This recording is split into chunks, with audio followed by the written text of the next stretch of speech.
Welcome to this episode of our program, Arab Affairs. As usual, we will be discussing an important file. Today we'll be speaking about two important developments that occur during the past week. Two security delegations arrived in the Palestinian occupied territories and the Israeli territories in order to consolidate a ceasefire that was reached and started Friday. It was reached on Thursday.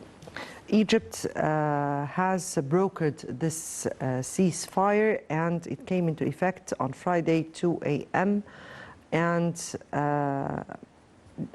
that has ended 11 days of confrontations or escalation in tents in the Palestinian occupied territories as Israeli airstrikes against the Gaza Strip were at the ultimate, and the military response from the Palestinian factions and the Palestinian resistance was at its maximum as well.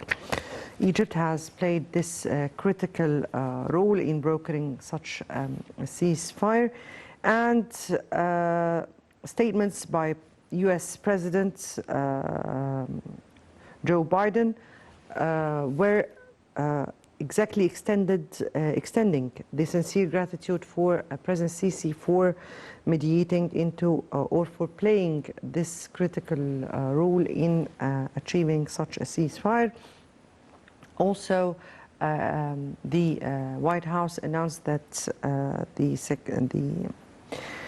Secretary of State Antony Blinken will travel to the region to review such a solution or a permanent solution, or how to reach a solution for the Palestinian-Israeli conflict. We'll be speaking about that in our first segment. In our second segment, we'll be speaking about the latest developments of the Ethiopian dam and the latest statements of the foreign minister, or our foreign minister Sameh Shoukry, regarding the situation and Egypt's position regarding this issue. Before we delve into our discussion, let's first have a quick look on the Arab news that took place during this weekend, then we'll come back for more discussion.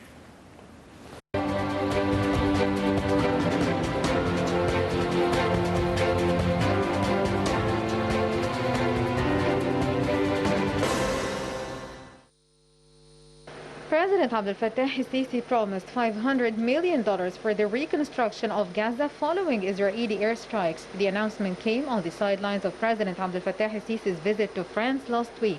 President El-Sisi, French President Emmanuel Macron, and Jordanian King Abdullah II held talks in Paris over the developments in Palestine. The trilateral meeting discussed efforts to the rapid ceasefire and prevent the extension of the conflict.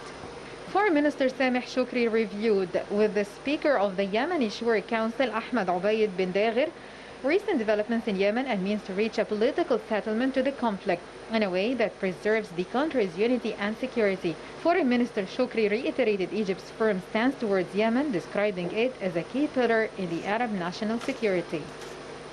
The United States is imposing sanctions on two Houthi military officials leading the Iranian-aligned movement's offensive to seize Yemen's gas-rich Ma'rib region. U.S. Special Envoy on Yemen, who has been pushing for a ceasefire between the Houthis and a Saudi-led military coalition, said that all ports and airports in Yemen should be open to ease humanitarian access. Riyadh had in March proposed a nationwide ceasefire and the reopening of air and sea links to bolster efforts to end the conflict widely seen as a proxy war between Saudi Arabia and Iran. But the initiative has been stuck since the Houthis made a series of counter-proposals, including fully lifting the coalition's blockade before any truce deal.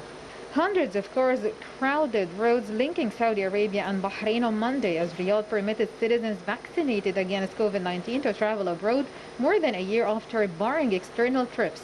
The King Fahd Causeway, a 25-kilometer series of bridge closed in March last year, was packed with traffic as Saudi Arabia reopened its land, sea and air borders. The easing of the rules prompted a rush of holidaymakers to exit the kingdom following the Muslim holiday of Eid al-Fitr. Travelers also flocked to Saudi Arabia's airports on Monday for flights abroad.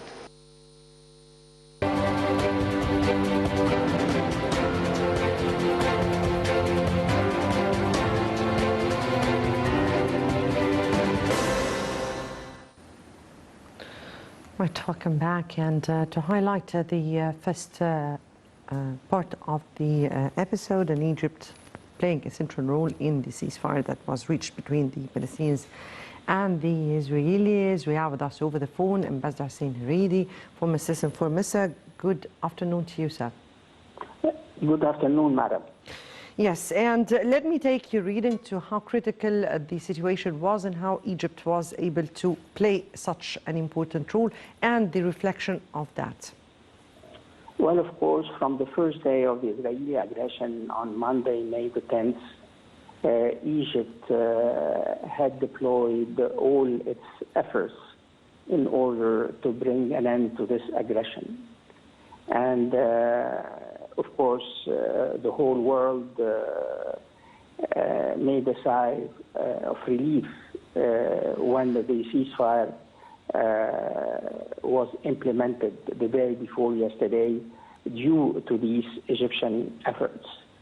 And now that the ceasefire is in place, we have to look to the future on various fronts. The first one, of course, to consolidate the ceasefire. Which is already being taken care of, since we're speaking here about two security delegations that were sent according to the directives of President El-Sisi, right? You are right, madam. You are right. Actually, there are two security delegations, one in Israel, the other in Gaza, in order to make sure that the ceasefire agreed upon would be consolidated, respected, and honored. The second thing is that to make sure that all humanitarian assistance would go through to the Gaza Strip without hindrance or obstruction from Israeli authorities. The third thing is how to progress from the ceasefire agreement to the resumption of the peace negotiations between the Palestinians and the Israelis.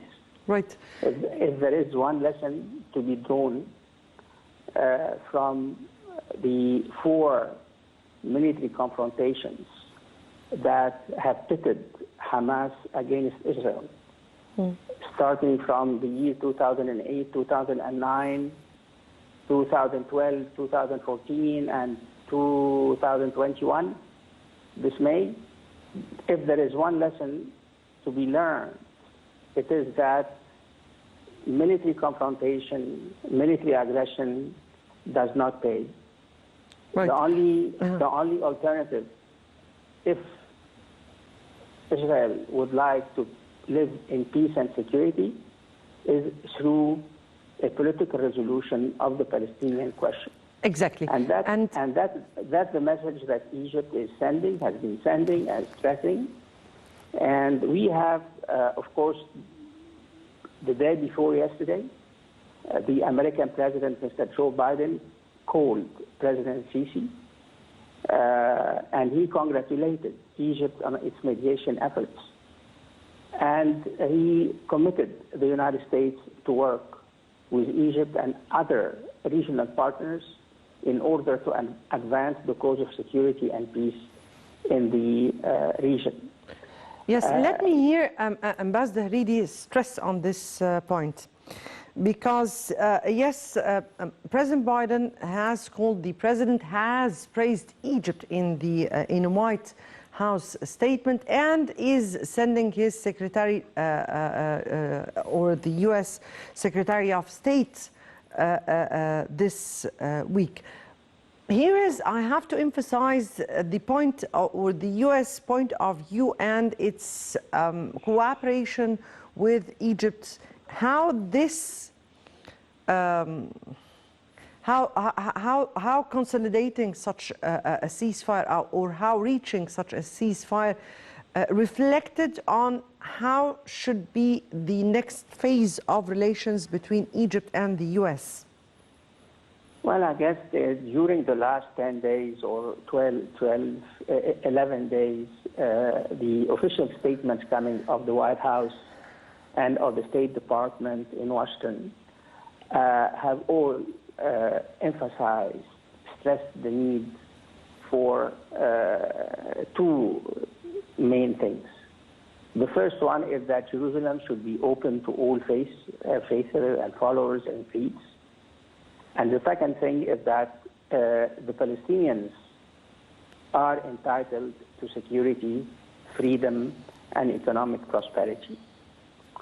And the third thing, which is no less important than the previous two elements, is that the United States, or more specifically the Biden administration, is committed to the two-state solution. We hope that when Mr. Anthony Blinken, the United States Secretary of State, would be in the region in the next few days, he will discuss these issues with the stakeholders, with the Israelis, with the Palestinians, and with other partners of the United States in the region. Of course, we are about to witness a new phase in the Palestinian-Israeli conflict. Of course, things are in abeyance now for the simple reason that there is no Israeli government in place, and maybe the Israelis would be called to participate in fifth election in 2 years. Right. If I may ask you, here a ceasefire is something very beneficial for calming down the situation in order to be able to prepare for the next stage. What this conflict needs is a permanent solution, and this has taken decades until frustration has been the feelings of everyone in the Arab world and even worldwide. But here the issue was raised again of the importance of a two-state solution according to the Arab initiative that was raised before, and that Egypt has emphasized during the past period in order to reach a permanent solution for this conflict. From your point of view, how do you view the role of the international community that was played so far? How do you think the international community would push for such a solution, and how urgent is such a solution? Well, I guess there is almost an international consensus that the political resolution of the Palestinian question has become important and has become urgent. And as you may recall, there is a Security Council resolution back in 2003 that speaks of the two-state solution. And there is and of course Russia, the United States, the European Union, and the United Nations do form an umbrella for peace negotiations between the Palestinians and the Israelis.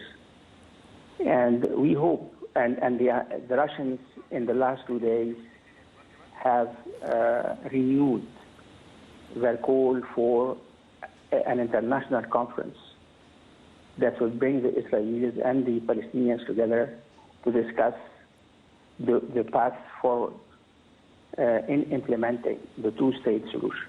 Mm-hmm. Having said that, there are some observers who believe that due to Israeli policies and to the expansion of Israeli settlements, the deliberate expansion of the Israeli settlements in the West Bank, that could preclude the establishment of a Palestinian state. But I guess the Arab side, the Palestinians and the Arab countries, including Egypt, should work and should review their call for the implementation of the said Security Council resolution in 2003 on the two-state solution. So I believe that the next few months would determine the course of events in the region. The most important thing from an Egyptian point of view is that Israel does not renew its aggression against Gaza for a fifth time, and the cycle of ruin, destruction, assassination, and killing in Gaza, innocent Palestinians living in Gaza, must come to a stop. And I would go as far as calling on the international community and on the Arab world to call for the lifting of the Israeli siege of Gaza. Israel has laid siege to the Gaza Strip from 2007 till today on the premise that that would protect its security and as a self-defense measure. From 2007 till today, we have witnessed 4 military confrontations under the Israeli siege that was put in place with the pretext of defending Israel. What we have seen is that the siege has not provided Israel with the security it has sought. So I guess there is a recognition on the part of major powers of the United Nations that things have changed, and we should move forward seriously, genuinely, in order to implement the two-state solution. Yes, very much indeed, Ambassador Hussein Hareedy from Mrs. Informer. So thank you so much for being with us over the phone. Remains to be seen, as we have seen some divided voices even inside Israel itself that has been calling for peace, other than those who are against peace or against the two-state solution. For the first time, even inside the Israeli community, there is a division in favor of permanent peace. Before we continue on with our episode and before we start our second topic, let's first this report, and then we'll come back for more discussion.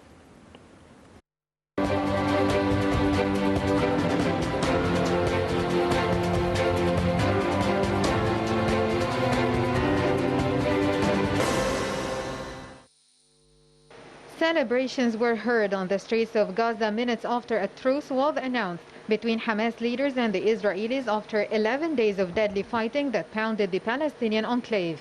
The ceasefire, brokered by Egyptian officials after extensive diplomacy, came into force in the early hours of Friday. Diplomatic sources in Cairo said that 2 Egyptian delegations will be dispatched to Tel Aviv and the Palestinian territories to monitor the ceasefire implementation and procedures to maintain stable conditions permanently. American President Joe Biden thanked President El-Sisi for his efforts to reach this ceasefire agreement between the Palestinians in Gaza and the Israelis. Biden's remarks came in a briefing at the White House after the announcement of the ceasefire, saying that he had extended his gratitude to President El-Sisi and senior Egyptian officials who played a critical role in the diplomacy. He added that he appreciated the contributions of the other parties in the region who had been engaged in working towards the end of hostilities. In remarks posted on his Facebook page, President El-Sisi said that he appreciated American President Joe Biden's role in supporting an initiative forwarded by Egypt to end violence in the occupied territories, leading to a ceasefire effective on Friday, 2 a.m. Gaza local time. President El-Sisi wished for continued cooperation between the two leaders to achieve more common success, which would establish just and comprehensive peace in the region. Hailing the progress, Speaker of the Arab Parliament Adel Al-Asumi praised the Egyptian efforts led by President El-Sisi to reach the ceasefire agreement between the Israelis and Palestinians. Al-Asumi stressed that the great Egyptian efforts reflected the firmness of the Egyptian position on supporting the Palestinian cause. The Arab Parliament Speaker affirmed Egypt's success in reaching a ceasefire between the two sides reflected its regional leadership, pivotal role, and keenness to restore security and stability in the entire Middle East.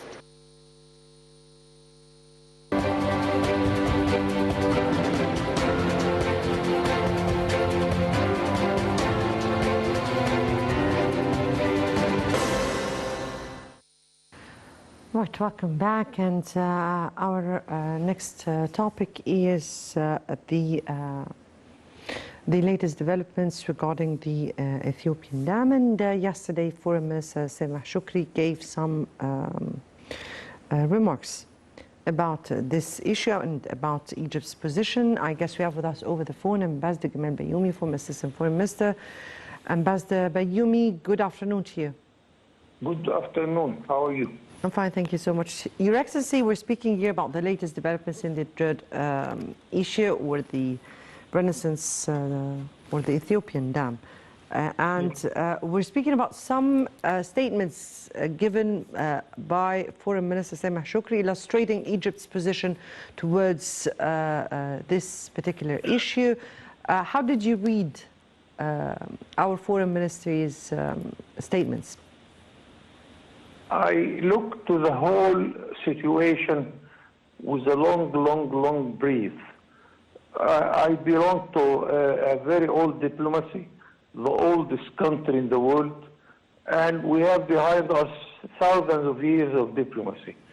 So I am quite confident about our diplomacy and our leadership in all our foreign policy issues. So, but here we come to a very detailed story where everybody wants to know the whole details. I advise our citizens not to do that. Nobody is negotiating behind the microphones. There are, for each for each case of negotiation, its tactics, its secrets. But technically, I look to the situation. Nothing will stop Egypt's need from the Blue River Nile. Why? Because Ethiopia does not need a drop of water from this river. Why? Because the whole system of irrigation in Ethiopia based on rains. Yes. They don't have irrigation system like many places in Europe. So the water is enough. The problem is rather political and historical more than technical. So we shouldn't divide ourselves around this and go into details whether the minister said this or that. What I am sure rather about, here, no, because some of the statements were very clear. For an instant, the statements was of the foreign minister spoke about Egypt's position towards the issue, saying that the second filling of the Grand Ethiopian Renaissance. The minister was talking to the parliament, and he is trying to make them satisfied about the situation. This is not the first time we hear that. I heard one of our ministers talking in front of the president, saying that we have enough water in front of the Aswan High Dam. So, but this is not. Actually, Ambassador Bayoumi, the statements were said just yesterday, and he was speaking about how the second filling would constitute a violation to the international law and to the 2015 Declaration of Principles that was signed by Ethiopia. And these remarks were just said yesterday in a TV show. And he affirmed that the second phase of the Ethiopian dam filling will definitely have a degree or will harm Egypt's interests.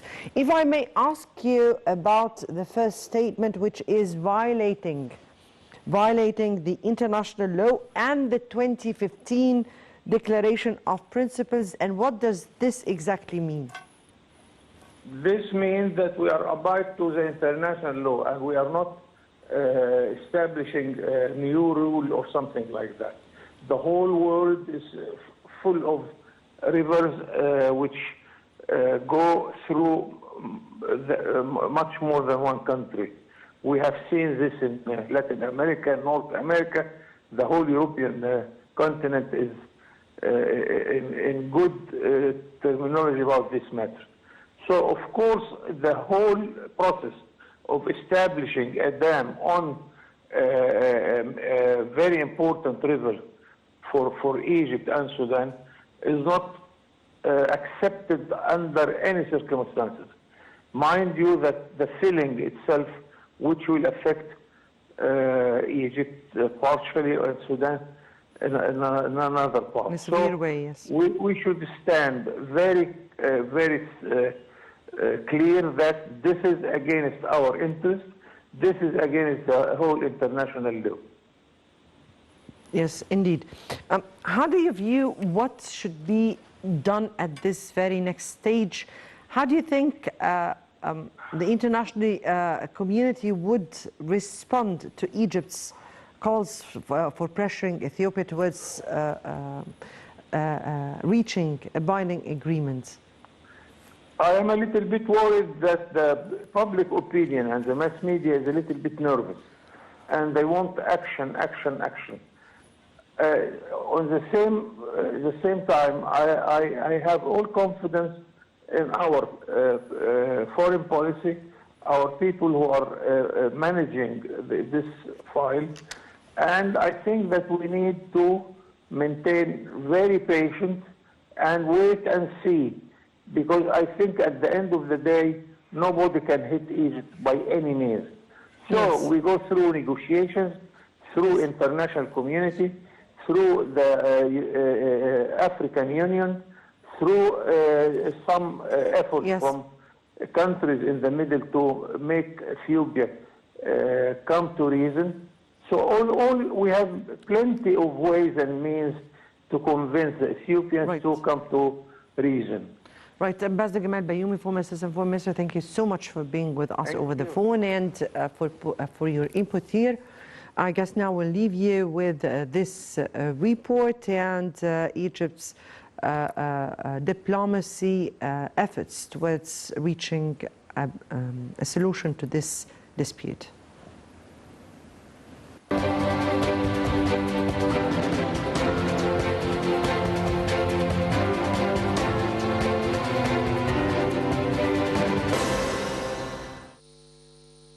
Egypt confirmed its rejection of any unilateral Ethiopian measures regarding the Renaissance Dam and stated that it is committed to securing the interests and rights of the Egyptian people. Spokesman for the Foreign Ministry, Ahmed Hafiz, said that Egypt rejected filling the Ethiopian dam during the next flood season in the current year's summer.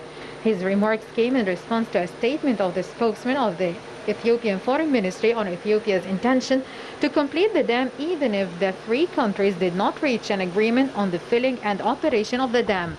Hafiz added that the statement of the Ethiopian Foreign Ministry revealed the bad intention of Ethiopia in its quest to abort the ongoing efforts of international and African mediators to solve the crisis and its desire to impose the de facto on the downstream countries. During a visit to France last week, President El-Sisi met with Senegal's President Macky Sall at his residency in Paris. The meeting witnessed exchange of views over developments of the Ethiopian Nile Dam, while President El-Sisi affirmed Egypt's constant commitment with a legal and obligatory agreement on the filling and operation of the dam. The talks also tackled several African files, particularly under the leadership of Senegal to the African Union in 2022. Upon his arrival in Paris, President El-Sisi met with head of the Sudanese Transition Sovereign Council, Abdel Fattah el-Burhan. Presidential spokesman Ambassador Bassam Rodi noted that the meeting reviewed the latest files of mutual concern, including the situation on the Sudanese-Ethiopian borders, as well as the Ethiopian dam, as both sides stressed the ultimate importance given to the Nile water issue as well as national security matter to both nations.